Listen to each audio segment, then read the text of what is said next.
Jadi apabila dulu saya mula belajar dan saya mula memahami sedikit-sedikit dalam Al-Quran itu, ya, mula terbuka suatu pikiran, ya, mula mendapat suatu pikiran daripada Tuhan. Saya percaya itu datang dari Tuhan, ya, karena kami orang Melayu ada 5 kali sembahyang dari pagi sampai malam, subuh, zuhur, asar, maghrib, isya. Dalam 5 kali sembahyang bacaannya sama saja. Dalam 5 kali sembahyang diambil dari buku pertama dalam Al-Quran, namanya surah Al-Fatihah. Malam hari ini kalau tak kenal Quran saya ada bawa. Ya, memang tak tahu baca, saya bacakan nanti. Ya, jadi diambil dari buku pertama dalam Al-Quran. Itu namanya surah Al-Fatihah. Al-Fatihah bermaksud pembukaan. Saya bacakan sedikit pada kamu semua. Memang tak paham, paham saja. Bismillahirrahmanirrahim.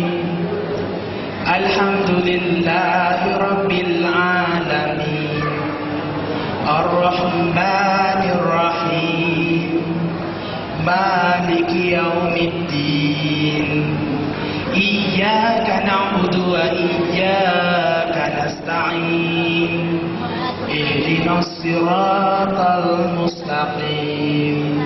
Saya berhenti dulu pada ihdinas siratal mustaqim, sambungnya nanti sampai amin. Ada lagi, tapi berhenti dulu pada ihdinas siratal mustaqim. Maksudnya, tunjukkan kami jalan yang lurus. Tunjukkan kami jalan yang lurus. Jadi terbuka di pikiran saya itu waktu membaca ihdinas siratal mustaqim. Ya, kalau Nabi Muhammad 1400 tahun yang lalu membacakan ayat yang sama, samalah keadaannya macam saya sekarang. Saya base saya di Pontianak, saya seorang missionary, di base saya di Pontianak. Saya mau datang ke Pasar Kucing. Waktu saya mau datang ke pasar, saya tak tahu jalannya. Jadi saya bertemu dengan satu orang. Saya katakan, Pak Cik, bolehkah tunjukkan saya jalan ke Pasar Kucing? Berarti saya belum tahu jalan ke Kucing. Amin. Jadi terbuka di pikiran saya apa? Kalau Nabi Muhammad 1400 tahun yang lalu membacakan tunjukkan kami jalan yang lurus, berarti dia belum tahu jalan yang lurusnya. Belum ada suatu kepastian keselamatan dalam hidupnya. Jadi kalau nabinya tak tahu jalan yang lurus, gawat kita. Begini kita, ya kan, ibarat naik pilot, naik pesawat, pilot tak tahu turun dekat mana. Pesawatnya tak tahu nak landing dekat mana.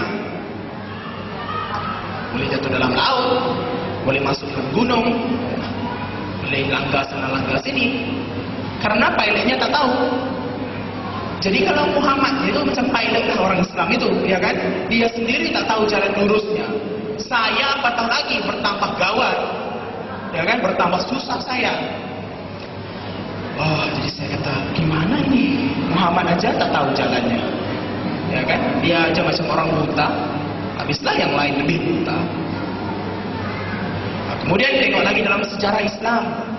Dikatakan dalam Al-Quran, jangan kamu hampiri zina. Bila dia kata jangan hampiri zina, tahu-tahu istrinya sampai 23 orang.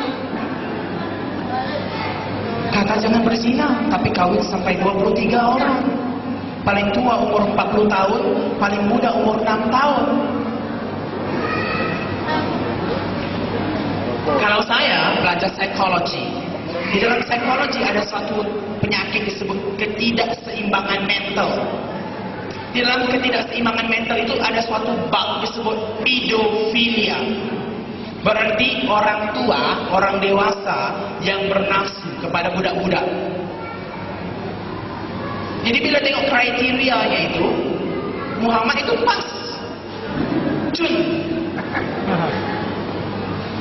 6 dia dengan istilah itu. Wah, saya kata, gawat kalau nabinya saja tidak seimbang mentalnya. ya kan? Kawin sampai 23. Jadi bila yang begitu, kemudian ada lagi dia kata dalam Al-Quran, jangan membunuh, ya. Tetapi 1/4 semenanjung tanah Arab sejarah Islam buktikan bahawa semuanya dibunuh Muhammad. Diletakkan pedang di sini waktu perluasan jajahan Islam, katanya fasling taslam, kamu jadi Islam, kamu selamat katanya. Kalau tak selamat, kalau kata tidak, potong, KO terus, habis. Sejarah membuktikan nabinya saja membunuh orang. Kata jangan membunuh. Ada pula dalam Al-Quran bunuh suci, jihad. Bunuh satu orang Kristen dapat 7 perempuan di surga. Inilah mereka punya ajaran. Kemudian kami percaya lagi dalam malaikat, angel, kami percaya. Tetapi malaikat dalam Islam itu takut anjing. Sebab itu orang Melayu tak boleh beranjing. Nanti kalau malaikatnya bawa berkat terbang turun dari surga, mau masuk ke pintu rumah, tiba-tiba anjingnya tercicik berkatnya, lari malaikatnya. Jadi tak boleh beranjing. Dan seterusnya malaikatnya itu Rabu malam, ya, malam-malam tak nampak. Jadi 7 hari sebelum hari raya semua orang Islam, orang Melayu pasang pelita, ya, malam 7 liko. Karena dia kata malam itu adalah malam turun berkat. Di semua pasang pelita. Kalau tidak, tak ada lampu itu, malaikat salah mendarat nanti. Jadi berkat tak sampai, malaikatnya terlanggar tiang elektrik lah, konon-konon itu. Dia tak sampai berkatnya. Jadi banyak sangat yang pelik-pelik, yang aneh-aneh, ya, yang bodoh-bodoh, ya, yang diajar oleh orang-orang itu. Jadi bagaimana? Kemudian ada lagi dalam Islam lahir kembali, lahir baru. Ya, dalam Kristen ada reborn. Apabila kita percaya kepada Yesus, maka hidup kita dijadikan ciptaan yang baru, lahir kembali kita. Tetapi dalam Islam tidak ada reborn, tidak ada istilah lahir kembali itu. Jadi Muhammad melihat orang dah berdosa sampai 60 tahun, 50 tahun, 40 tahun jadi Islam, bagaimana nak ampun dosa balik? Oh, teringat dia lahir kembali. Tapi konsepnya berlain dengan konsep kita orang Kristen. Dibikinnya di Mekah, satu batu hitam diukir bentuk, maaf cakap, woman secret part, ya, alat sulit orang perempuan. Apa yang dibikin? Buat lubang, diukirlah persis gambarnya, sama gambarnya. Orangnya semua pergi masuk kepala dalam lubang itu. Waktu musim haji. Jadi bila masuk kepala, keluar dari kepala itu, keluar dari lubang batu hitam itu disebut hajar aswad. Batu itu hajar itu batu, aswad itu hitam, keluar. Dan imam pun pegang kepala, katanya kau sudah tahir, kau sudah suci, dosamu diampun. Cukup kepala. Karena dia kata setiap bayi yang lahir tak ada rambut. Jadi sebab itu orang Melayu balik Mekah semua kepalanya botak. Lepas sudahlah botak, kamu tanya lagi, apa yang kamu tengok di Mekah? Ya diam saja, tak boleh cakap.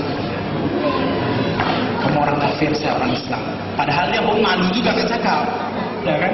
Terlalu sensor sangat, ya. Jadi inilah semua yang diajar Islam. Ada lagi bercara melontar di Mekah. Menurut Islam di atas itu surga, di bawah itu neraka. Jadi ada tiang-tiang disebut jamrah, ya, ada 3 tiang jamrah itu digambarkan dengan setan. Maka mereka melontar batu ke tiang itu. Maka dia katakan semua batu itu akan jatuh terus ke neraka. Padahal apa yang Arab Saudi buat? Ditipu kerajaan Arab Saudi, diletak lori di bawah, ya kan? Bila batu itu dibalik, batu itu masuk dalam lori, lori penuh, lori jalan.